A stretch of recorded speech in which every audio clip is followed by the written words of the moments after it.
अमृत योजनेमध्ये 57 लाखांचा घोटाळा झाल्याचा आरोप करण्यात आलेला आहे। उच्च न्यायालयामध्ये माजी मुख्यमंत्र्यांविरोधात शपथपत्र दाखल करण्यात आले। सचिन सुजाता सैनिक यांनी हे शपथपत्र दाखल केले। अमृत योजनेमध्ये भ्रष्टाचार झाल्याची याचिका कोर्टामध्ये दाखल होती।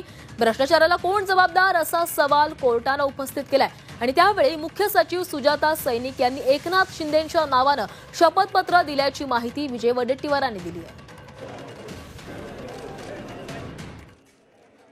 या राज्याच्या मुख्य सचिवांनी अमृत योजनेच्या संदर्भात यवतमाळच्या एक हायकोर्टामध्ये एफिडेव्हिट दिलाय हायकोर्टात। आणि ते एफिडेव्हिटमध्ये कोर्टाने विचारलं की इथे जो काही गैरप्रकार झाला आहे, हा काही प्रकार झालेला आहे, याला जबाबदार कोण? तर त्या सुजाता सैनिक मॅडमनी माजी मुख्यमंत्री एकनाथ शिंदेच्या नावाने एफिडेव्हिट दिलं। कदाचित तुम्हाला माहित नसेल, आता ते आम्ही तिथे बोलणार होतो पण तुम्ही विचारलात म्हणून इथे पण बोलून टाकतो। हे जर असं चालू असेल तर महाराष्ट्र कुठल्या दिशेने जात आहेत आणि सत्ताधाऱ्यांची दिशा तोंड किती दिशेने जात आहेत हे या ठिकाणी दिसेल।